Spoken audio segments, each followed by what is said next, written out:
J'espère que vous allez bien. Moi, ça va impeccable. Je suis contente de vous retrouver aujourd'hui pour une nouvelle vidéo. Vidéo où je fais un bilan make-up des produits testés en février. Et oui, là, on est déjà fin février. Donc, il est temps de faire un petit bilan. On va voir ce que j'ai aimé, ce que j'ai moins aimé, ce qui était intéressant, ce qui était moins intéressant. Voilà, mais avant de commencer, vous connaissez le rituel. Bienvenue à toi, nouvel abonné. Merci de ta confiance et d'avoir rejoint la team Choupette. Et il va sans dire que je vous fais d'énormes bisous à vous, mes choupettes d'amour. Bisous sur votre front. Voilà, ça c'est fait, message passe. Maintenant, on peut rentrer dans le vif du sujet. Voilà. Quoique, si tu passes par là souvent, hein, et que t'aimes bien ma bobine, t'aimes bien ce que je raconte, t'aimes bien le contenu, qu'attends-tu pour t'abonner? Un petit clic et tu m'encourages. Je n'en dis pas plus. Je sais, on vous demande ça à chaque vidéo. Donc, voilà, fais ce que tu veux, mais encourage-moi quand même. Trêve de blabla, c'est parti, on y va.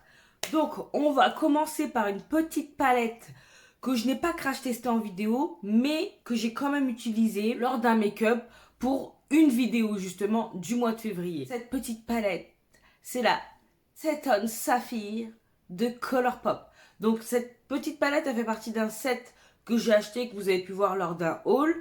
C'est le set de la collection Stay Jewel, voilà. Donc ça comprenait 6 mini palettes de 4 fards. Donc, je vous mettrai le make-up réalisé avec quelque part par là. Et voilà comment elle se compose. Que ce soit au niveau des fards mat, des fards irisés, je peux dire que cette petite chose-là, hein, elle est très pigmentée. Vraiment très pigmentée. Les fards sont doux et à la limite du crémeux, je dirais même. Moi qui n'aime pas les palettes rikiki là, comme ça là, franchement, je trouve que c'est pratique, c'est sans prise de tête. Donc clairement avis très positif et j'ai hâte de voir ce que donnent les autres petites palettes du même set.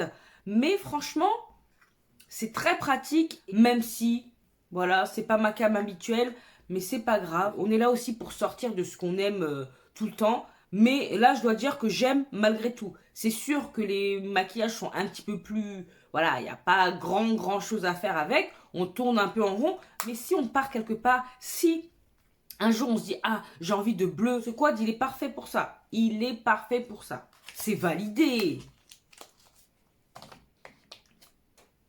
Ensuite, on va passer à la palette Do You Want Some Milk? Que j'ai crash testé en vidéo avec vous. Je vous remets la vidéo dans le petit si ça peut vous intéresser. Cette palette...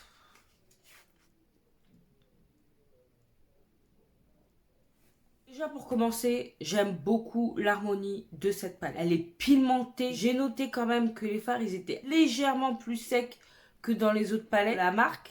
Mais on va dire que c'est pas dérangeant parce que ça reste pigmenté, ça se travaille toujours aussi bien. Donc c'est pas dérangeant pour moi que ce soit légèrement plus sec. C'est pas sec, hein, c'est légèrement plus sec. On va pas exagérer non plus. Donc vous l'aurez compris, j'ai pris plaisir à la tester, entièrement validée. Et hâte de la mettre dans une rotation prochaine pour pouvoir m'amuser avec. Alors là, on va passer à la palette teint d'Hourglass. Alors ça, c'est mon tout premier produit de la marque. C'est la palette volume 3. Hein, parce que du coup, il y a volume 1, volume 2. C'est pour les carnations beaucoup plus claires. Et là, Hourglass a enfin pensé aux carnations un petit peu plus bronzées, quoi. Oh. C'est une palette, déjà, je peux vous dire, qui est extrêmement poudreux. On en fout partout. Heureusement que le produit en lui-même, il est bien parce que franchement, ce côté très poudreux, autant ça me dérange pas pour les fards à paupières. Voilà. Mais autant pour tout ce qui est palette teint, ça me dérange de fou. Ça m'aurait plus embêté si le produit n'était pas qualitatif. Ce que j'apprécie dans ce produit, c'est que on peut construire l'intensité que l'on veut sur la peau. C'est pas tout de suite, bam, sur la tronche, c'est pas tout de suite une marque comme la palette du Homa là. Vraiment, j'ai du mal à apprivoiser hein, celle-ci. Mais ça, c'est un autre sujet. C'est ce que j'apprécie. On peut construire l'intensité selon sa volonté. Et ça, c'est très appréciable. Ça se diffuse bien, ça se travaille bien. C'est pigmenté, mais sans trop être pigmenté. Vous voyez, quand il y a trop de pigmentation, des fois, ça peut détruire un maquillage. Ça peut détruire un make-up. Parce que avoir une barre sur la face et devoir travailler ça pendant 10 piges pour que ça puisse donner quelque chose, franchement, c'est chiant. Sinon, au niveau de l'highlighter, il est très joli. Il n'y a pas de paillettes, donc ça, j'apprécie énormément. Il se fond bien à la peau. La couleur, pour moi, elle est vraiment adaptée à ma carnation. Donc ça, nickel chrome. Ça donne, voilà, ce côté lumineux, ce qu'il faut, mais pas trop. Ça, je dirais que pour tous les jours, c'est vraiment nickel. J'ai eu l'occasion également de tester la poudre lumière. C'est sympa, mais pour le moment, j'ai pas vu de différence avec et sans. Est-ce que ça m'apporte beaucoup plus de lumière? Franchement, j'ai eu du mal à le voir, mais ce que je peux noter, ce que je peux déjà dire, c'est que ça donne un beau fini à la peau. Voilà, c'est joli. Mais est-ce que c'est indispensable? Pour l'instant, je dirais non. Mais selon moi, c'est à voir après beaucoup plus d'utilisation sur de la longue durée. 3 fois pour une poudre. Bon, c'est pas non plus super long pour se faire vraiment un avis. Mais dans un premier temps, si je dois vous donner mon avis là maintenant, je dirais qu'elle n'est pas indispensable. Mais à voir sur la durée. À part pour son prix, je crois que c'est autour de 60 € hein, pour ce petit truc là. À part pour son prix et pour le côté assez poudreux, je dirais que c'est validé. Là, on va passer vite hein, parce que j'ai testé également un Super Shock Chic en teinte Sounds Grap. Donc, vous connaissez déjà mon amour pour ce type de texture. Je ne vais pas en parler pendant 3 heures. Vous savez que moi, je suis fan. Mais si je dois parler de celui-là, j'aime la couleur, le fini satiné, la texture, la couleur rosée hein, qui n'est pas très... Voilà. Mais en ce moment, je sais pas, j'ai ce petit côté rosé que... voilà, que j'apprécie de plus en plus. Je trouve que, voilà, c'est pas si gnangnan que ça, quoi. Même si avant, j'aimais que les textures mates, là, le fait que ce soit perlé, irisé, ça ne me dérange pas du tout. Validé à 300%. On est dans les blushs. Il y a également le blush Everlasting de KVD Beauty en teinte de Snapdragon. Joli coloris, joli fil, bien pigmenté. Aucun regret d'avoir enfin sauté le pas et d'avoir enfin acheté cette petite pépite. Le packaging en plus, oh, j'adore, vraiment j'adore. Et même la couleur, je vous ai dit, je suis dans le rose un peu, tout ça. J'aurais mis du temps à l'acheter ce petit produit, mais au final, clairement validé. Si je m'écoutais, hein, j'en aurais acheté d'autres, mais on va se calmer. Comme je vous ai dit, en blush, je suis bien pourvue. Maintenant, on va passer à la super bébé crème au ginseng d'Herborian. Donc, dans un premier temps, hein, si vous avez vu le crash test, sinon, je vous mets ça là. Je l'ai acheté en teinte chocolat, qui est trop foncé. Donc, je l'ai acheté en teinte caramel, qui est trop clair. Mais par contre, le mélange des deux, j'arrive à sortir une teinte qui me correspond. Donc, c'est parfait. Alors, vous vous doutez bien que si j'ai racheté le produit en teinte caramel, c'est que je l'ai bien aimé. Je l'ai essayé sur 3 jours. Je dois bien vous avouer que c'est une pépite. Il a un super rendu sur la peau. Il est très confortable. Fini naturel, il est léger. Et pourtant, il est très couvrant. Je ne sais pas si vous avez eu l'occasion de le voir, mais c'est un produit très couvrant. On peut se dire que ça ne va pas ensemble. Et pourtant, je ne sais pas comment ils ont fait, mais... Donc là, je peux vous parler que de l'aspect maquillage, mais je peux pas vous parler de l'aspect soin, parce que c'est pas sur 3 jours que je vais pouvoir noter une amélioration spectaculaire. Je pense que ce type de produit, c'est sur la durée qu'on le voit. C'est comme le primer de Charlotte. C'est pas tout de suite qu'on va voir les effets parce que c'est un soin également. Donc le côté soin, c'est forcément dans le temps. Mis à part ça, je trouve qu'il transfère pas des masses. Le sans transfert, de toute façon, c'est pas ce qu'il promet. Mais je peux vous dire qu'en tout cas, pour ma part, j'ai pas vu qu'il transférait énormément. J'ai vu des produits qui transféraient beaucoup plus, où c'était beaucoup plus gênant. En tout cas, il se déplace pas. On a la même tronche quand on retire le masque. Et ça, c'est super appréciable. Malgré le fait que ce soit pas la bonne couleur, c'est un coup de cœur. Voilà, coup de cœur. Je pensais pas, mais un vrai coup de cœur pour ce produit-là. C'est dommage que je sois obligée d'acheter 2 produits pour pouvoir créer ma propre teinte. Mais moi, je les ai achetés en 15 ml. Il faut savoir qu'il en faut très peu, hein, de produits. Vous étirez la matière, ce sera suffisant pour pouvoir couvrir tout votre visage. Mais il n'y a pas besoin d'énormément de produits. Donc, 15 ml pour tester, je trouve que c'est parfait. Premier coup de cœur de cette vidéo. Donc, on va passer au Lightweight Full Coverage Concealer de KVD Beauty. Au départ, hein, je l'avais pris dans une mauvaise teinte. Il fait trop ton sur ton. J'aime trop le packaging. C'est la teinte Deep 181. Je l'ai repris en teinte 162. Hein. C'est vraiment un parcours du combattant de trouver sa teinte en ligne. Pourtant, j'ai même été sur le site de KVD Beauty même pour pouvoir essayer de m'imprégner, de voir les visages qu'ils avaient mis et tout. Parce que j'étais partie sur la teinte 179 et au final, j'ai pu la voir en vrai. C'est plus foncé que le 181. Je comprends rien, je comprends rien. Donc moi, vous voyez, je suis passée de 181 à 162. Là, il est rangé, donc voilà.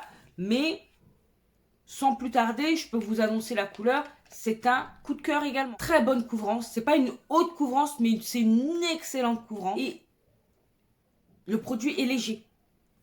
Malgré la bonne couvrance, légèreté assurée. Ils ont travaillé avec l'équipe d'Herborian, je ne sais pas. Mais en tout cas, on le sent pas sous le dessous d'œil. Ça ne plombe pas, ça ne tiraille pas. C'est indiqué comme un fini naturel. Moi, je trouve que c'est un fini mat quand même. Il se matifie, il se fige. C'est pour ça qu'il faut le travailler assez vite, je trouve. Et moi, je travaille tout au pinceau. Donc, je trouve que ça s'étire bien, ça se fond bien à la peau. Vraiment, c'est une réussite, ce produit. Mis à part la galère pour trouver sa teinte, c'est une réussite. Il est bien pensé. Je trouve que l'applicateur, pour le coup, il est assez novateur. J'aime beaucoup. Je vous remontre. Voilà, comme ça. Et comme je vous dis, il faut très très peu de produits. Donc, il faut pas faire, vous voyez, comme ça là, arriver ça jusque là. Non, non, non, non, non. Parce qu'après, je sais pas comment vous allez retrouver votre dessous d'œil. Moi, une fois, j'en ai mis trop et déjà, le produit était moins performant. Vraiment, si on en met une petite touche et on étire la matière au pinceau, je peux pas vous dire ce que ça donne à l'éponge parce que moi, j'utilise pas d'éponge. Mais vraiment, on étire la matière. Vraiment, c'est parfait quoi. Le produit est tellement bien conçu. Comme je vous dis, c'est une réussite. Pour moi, c'est vraiment un coup de cœur. C'est rare que j'ai des coups de cœur en anti-cerne. Hein. Voilà, moi, je vous invite à le découvrir, franchement. Par contre, si vous pouvez aller en magasin pour essayer, pour vous éviter d'acheter inutilement des produits. Parce qu'en ligne, on croit que c'est bon, mais en fait, c'est pas bon, quoi. Comment ça se fait qu'une teinte 179 peut être plus foncée que la 181? Il faut m'expliquer, il faut m'expliquer. Franchement, quand j'ai vu ça, je me suis dit, mais heureusement, j'ai pas commandé en ligne et que j'ai été voir ce que ça donnait. Parce que je me serais retrouvée encore avec un autre anti-cerne qui ne fonctionne pas. Pourquoi? Parce que trop foncé. Alors, ok, je l'aime bien, mais je vais pas l'acheter en 50 exemplaires. Ah, ah. Bref, passons. Donc, tant qu'on est chez KVD, mode cône contour. Donc, bon, bah, celui-là, je vais pas vous en parler pendant 3 heures. Hein. C'est un bon produit, c'est un bon contour. Il est bien pigmenté. Malgré la pigmentation, je trouve qu'il n'est pas trop pigmenté. On peut, quand on le dépose, on se dit, ouh là là, il faut que j'y aille doucement quand même, il faut que j'y aille doucement. Certes, il faut y aller doucement, mais si on arrive à avoir sa bonne teinte, il fait un effet naturel. Comme si on avait un creux naturel. Il se fond bien à la peau, il laisse pas de traces. Je trouve quand même qu'il faut le travailler assez vite, mais vu qu'il se travaille bien, forcément, il faut le faire vite. On ne reste pas 3 heures à estomper, à faire un travail de... Non, franchement, ça va vite. Il déplace pas la matière qui est en dessous, ça c'est bien. Après, je pourrais pas vous dire s'il s'applique sur de la poudre. Parce que moi, c'est pas mon mode de fonctionnement. Donc, j'aurais pas l'automatisme d'essayer. Mais c'est vrai que maintenant que je suis habituée aux produits crème, je fais tout ce qui est produit crème avant et après, si je dois poudrer, je poudre. Mais jamais je vais appliquer de la poudre avant d'appliquer un produit crème. Donc, je peux pas vous dire comment il se comporte sur un produit poudre. J'ai pas grand chose à vous rajouter dessus. C'est un bon produit et il fait le job. C'est un excellent contour. Maintenant, on va passer à la Face Palette de Morphe. Donc, ça comprend, je vous la remontre. La voici. Donc, composé de blush, d'highlighter, de contour, bronzer et poudre lumière. Voilà. Je vais pas m'étendre dessus. Pourquoi? Parce que j'ai essayé que le blush. J'ai pas essayé le contour. J'ai pas essayé l'highlighter. Voilà, donc je peux pas vous en parler. Première impression positive pour le blush. Pourquoi? Parce que c'est bien pigmenté. Ça se travaille bien. La couleur est très jolie. En toute franchise, j'ai pas peur. J'ai pas peur. Pourquoi? Parce que j'ai déjà une palette contour et que je l'aime déjà énormément. Elle fait partie de mes favoris d'avant. Donc j'ai pas peur de la mettre dans une future rotation, de la tester davantage. Donc ça y est, on arrive à la fin. Mais avant, on parle de la palette Jaclyn Hill, collaboration avec Morphe. C'est une petite palette de neutre, bien pigmentée. Les fards se travaillent facilement. Pas grand chose à dire dessus. Si elle n'avait pas été à 11-12 balles, franchement, je ne l'aurais pas forcément acheté. Mais là, je me suis dit, allez, quitte à tester des produits Jaclyn, autant l'intégrer, même si c'est une palette de neutre, de marron. Voilà, c'est pas ce qui me manque dans mes tiroirs. Donc, j'ai envie de vous dire, c'est le produit le moins intéressant que j'ai testé au mois de février. Voilà. C'est pas pour autant que c'est de mauvaise qualité, mais c'est le produit le moins intéressant. Faut bien avouer qu'elle est beaucoup plus jolie en vrai. Les irisés sont de belle qualité. Et sinon, rien de foufou, quoi. C'est pas... Voilà. Pas parce que c'est le moins intéressant que c'est pas quand même de bonne qualité. Ça veut pas dire que c'est pas un bon produit pour autant. C'est un bon produit. Si vous avez l'occasion de l'avoir à moindre coût, franchement, elle vaut la peine. Elle vaut la peine. À 11-12 euros, franchement, ça va. Le packaging est assez plat. On peut la ranger facilement. On peut l'emporter facilement. Ça reste un bon produit. Maintenant, c'est pas le plus original. Color Story la plus folle voilà, que j'ai eu à tester, quoi. Il y a d'autres choses plus intéressantes. Mais voilà, j'avais envie de me faire un avis. Et puis, elle reste pratique, quoi. Maintenant, on passe au blush de Jaclyn. Donc là, c'est vraiment la marque Jaclyn Cosmetics. Joli packaging. C'est un super blush. J'aime beaucoup le fini. Ça passe de crème à poudre. Ça se matifie sur la tronche. Franchement, c'est très, très appréciable. La couleur, franchement, je vous ai dit, je suis dans ma période un peu rose, là. La couleur, elle est vraiment canon. Ce qui est bien, c'est que ça donne tout de suite un côté bonne mine. Par contre, faites gaffe. C'est vraiment, vraiment, vraiment très pigmenté. Il faut pas y aller comme une ouf comme moi. Il faut vraiment en prendre très peu et construire au fur et à mesure si vous voulez plus d'intensité. Parce que si vous faites comme moi et vous faites tac, tac, tac, tac, et vous y allez là comme ça... Bon, après, heureusement, ça se travaille facilement, ça s'estompe facilement et que c'est facilement rattrapable. Mais... Voilà, allez-y mollo, au départ, ça sert à rien d'en foutre des tonnes et tout. Il n'y a rien à dire de plus. C'est validé à 200%. J'aime beaucoup, beaucoup, beaucoup. On a la palette duo bronzer et blush. Moi, j'ai en teinte Haute Lava et Cocoa Rich. Superbe packaging. Et voilà la couleur. Je le dis tout de suite, j'annonce la couleur. Coup de cœur. La qualité du packaging sur le produit bronzer ou bleu, tout y est. C'est également bien pigmenté. Ça a un fini soyeux. Le seul hic, encore une fois, c'est le côté poudreux. À peine j'avais mis mon pinceau dedans que ça a sali tout le packaging. Vraiment, ça... on peut en mettre partout sur soi, partout dedans. Et ça, c'est vraiment chiant, quoi. Tout simplement, c'est chiant. Mais au vu de la qualité du produit, je veux bien accepter cette caractéristique un peu moins agréable. Voilà, j'accepte. Mais vraiment, voilà, c'était un coup de cœur. Oh là là là là là. Je vais pas en dire plus, mais vraiment, ça vaut le coup. Donc Jaclyn, là, à cause de tout ça, là, elle m'a donné envie de tester d'autres produits. Sans compter que il y a un autre coup de cœur dans sa marque, c'est le rouge à lèvres liquide. Déjà, je suis fan de la couleur. Elle est absolument divine. Moi, j'aime trop. C'est le marron que je recherchais. C'est vraiment cette teinte que je recherche depuis un bon moment. Et c'est Jaclyn qui me l'a fourni, quoi. C'est Jaclyn qui me l'a donné. Oh là là là là. Ce marron, il est exceptionnel. Et quand vous trouvez enfin la teinte tant désirée depuis un moment, je peux vous dire que ça vous fait super plaisir. Mais au-delà de la couleur, c'est hyper confortable. Ça a une très bonne tenue. Ça tiraille pas. Ça donne pas cet aspect... Des fois, il y a des mats qui donnent un aspect fripé aux lèvres. T'as beau mettre du baume avant, les lèvres ont l'air plissées, quoi. Là, non. Au contraire, ça a révélé le côté pulpeux de ma bouche. Donc, je dois bien avouer que j'ai été conquise et que c'est mon 4e coup de cœur au sein de l'aventure, j'allais dire. Mon 4e coup de cœur de la vidéo. Vraiment. Ça fait longtemps que j'avais pas eu un coup de cœur pour un liquide mat. Mais celui-là, j'ai été zioter s'il y avait d'autres couleurs qui étaient intéressantes. Bien évidemment, il y a d'autres couleurs. Bon, il y en a une particulièrement, mais Jacqueline va me revoir bientôt. C'est sûr. Et pour finir, il y a également ce pinceau dit cosmétique que j'ai testé.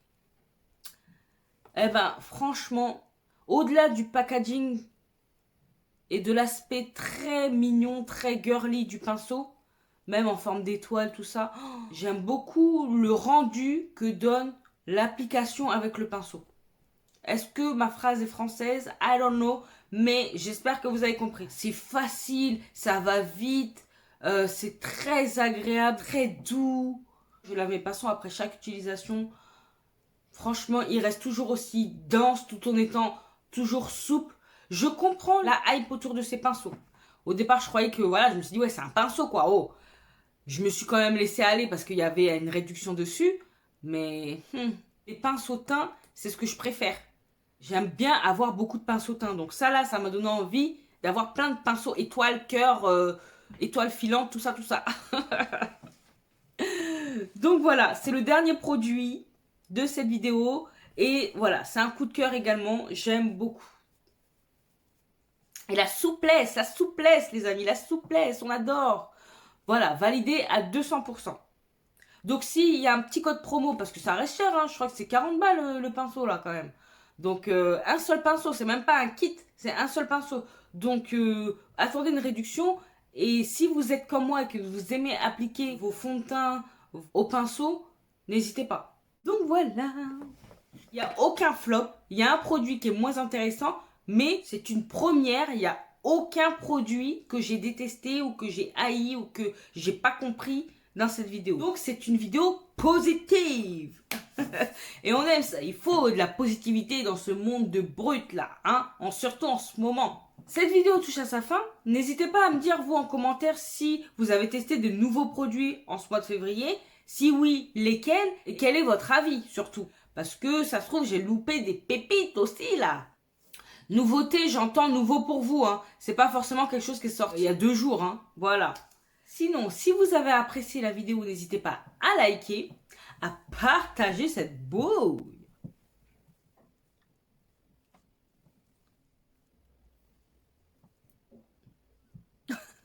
À vous abonner si ce n'est pas encore fait. Vous pouvez également me rejoindre sur Instagram, que je vous glisse là. Et sinon, qu'est-ce qu'il me reste à vous dire? Portez-vous bien, prenez soin de vous et de vos proches, pas d'imprudence, surtout pas d'imprudence. Et en attendant de vous retrouver dans la prochaine vidéo, je vous fais des gros bisous. Non, d'énormes bisous. Mouah.